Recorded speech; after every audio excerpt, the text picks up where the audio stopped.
Estamos ya en la recta final del seminario. Si ustedes tienen algunas preguntas para las últimas ponencias, por favor nos las hacen llegar. Tenemos también a Fernando Urbina. Yo les quiero hacer una pregunta con respecto a la presentación de este trabajo de Vanía en las comunidades. ¿Cómo ha sido la recepción de la gente en la comunidad? Plasmar esta historia audiovisualmente que ha generado.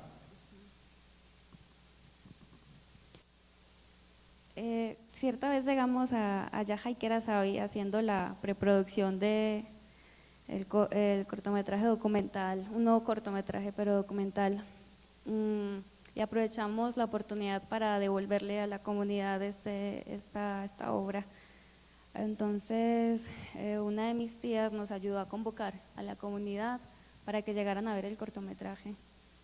Mi tía les dijo a las 7 de la noche, mientras que se oscurecía, para que se pudiera ver bien la imagen, y eran las 5 de la tarde y el salón que nos habían prestado, el salón comunitario allá en la comunidad, estaba lleno de niños, estaba llenísimo de los niños que se fueron y eran las 5, entonces hicimos la primera proyección y los niños eran encantados y quienes están ahí en la obra son prácticamente mi familia también. Entonces, unos de los amiguitos de mi primito lo miraban y decían en embera, les voy a decir en español, pero hablaban en embera y decían, lo miraban a él, miraban la película y decía, pero él no estaba muerto, así empezaban a decir y se reían, algunos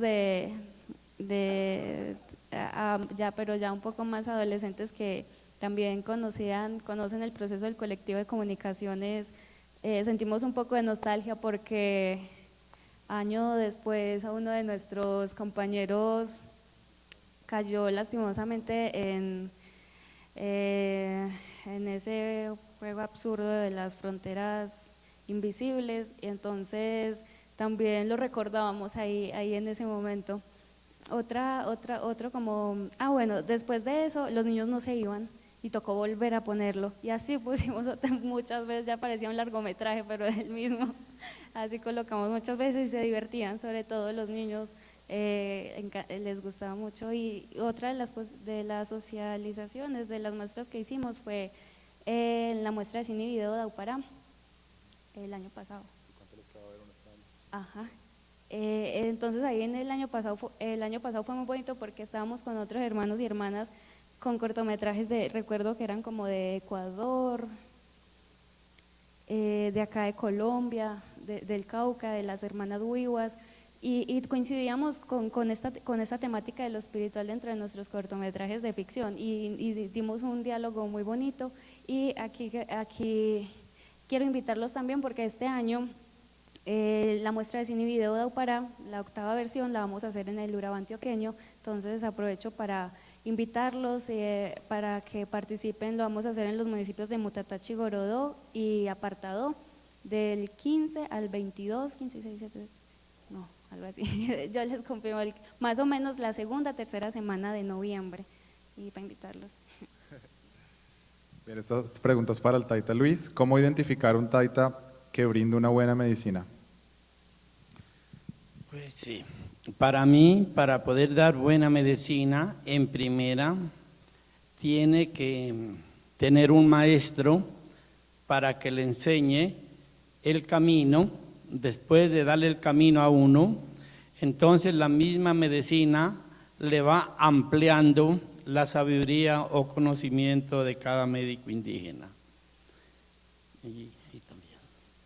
Y también para identificar un médico indígena, que porque hay muchos falsantes que se toman como médicos indígenas, y todo médico indígena debe tener su credencial que lo certifique la comunidad del cabildo que pertenece, porque si no lo certifica la misma comunidad, tiene que tener sus certificados, porque si no es un taita chiviao.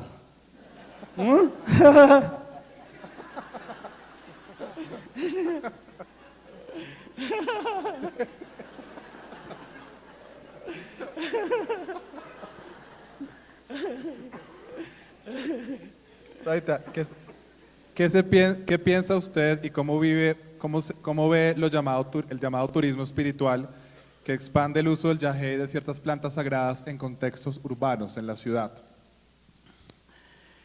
Pues para mí, de acuerdo a la espiritualidad del médico, puede tener una finca o un campo donde dar la medicina, porque directamente la medicina no se debe dar en apartamentos o dentro de la casa, porque directamente se quedan todos los espíritus de enfermedades dentro de la casa.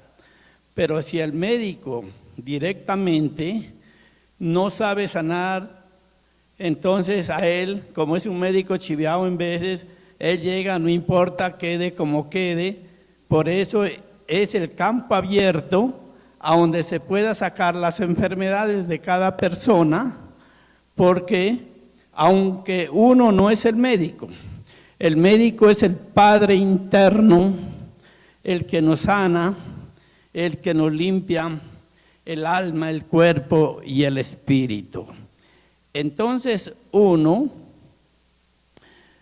todo médico indígena que sea verdadero, entonces no lo va a decir yo soy taita, lo va a decir en la comunidad o va a decir los que han pasado por ellos son los que dicen, yo recibí la sanación por el taita fulano de tal, yo sufría de esto, pero hay muchos médicos indígenas que dicen ser y en veces no son indígenas, sino que ellos lo que pasa, lo único que reconocen es la plata que hay en el bolsillo. Para Fernando, brevemente, cuéntanos un relato de origen, un relato que ya has escuchado en una comunidad que te parezca fascinante. Uy, hay tantos. Bueno, ateniéndonos a lo del hombre sentado, hay un mito de los muinanes que me llama especialísimamente la atención por su belleza, y es que el abuelo Noé Rodríguez, comentando acerca del origen del hombre y del origen del universo también, me contó lo siguiente. El Padre Creador estaba sentado en el aire, en el vacío, que es a donde se llega cuando se medita profundamente. Allí él se preguntaba cómo podía ser la creación del mundo. Cayó en cuenta que para poder crear se necesita dialogar con alguien, porque toda creación es el fruto de un contacto con otro que nos reconozca. Entonces, él buscaba con quién hablar, pero no había nadie con quien hablar.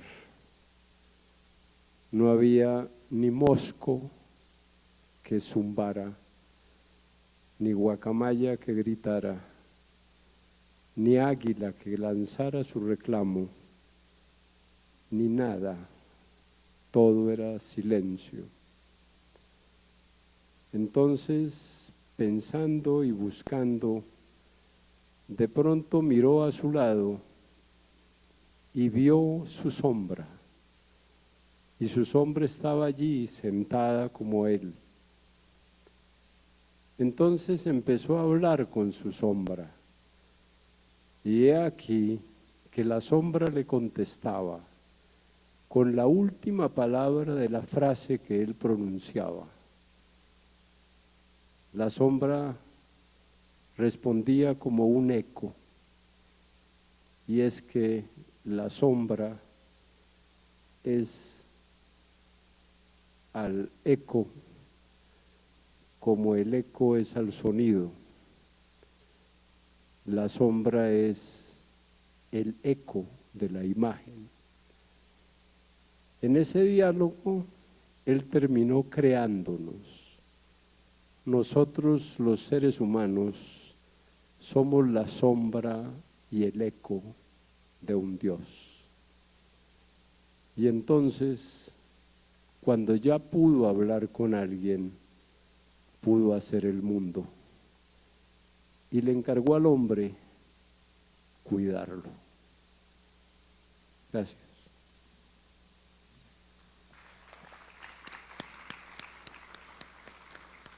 Para el Taita, ¿cómo se certifica entonces un médico tradicional indígena?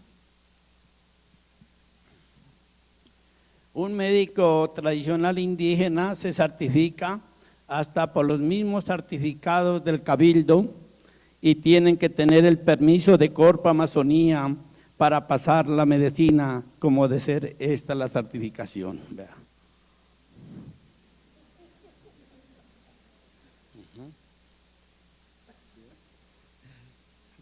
Bien, y por último, antes de ir al descanso, para Juan Carlos y Keratuma, por medio del audiovisual se han planteado trabajar historias de otras comunidades, pueblos indígenas o incluso afro, no indígenas. Sí, yo creo que eso está sobre la idea, ¿no? La idea de poder no solamente como nosotros nos miramos a nosotros mismos, sino construir, ojalá ese tan llamado, tan gastado término diálogo intercultural, y ojalá en serio que lo podamos construir, ¿no?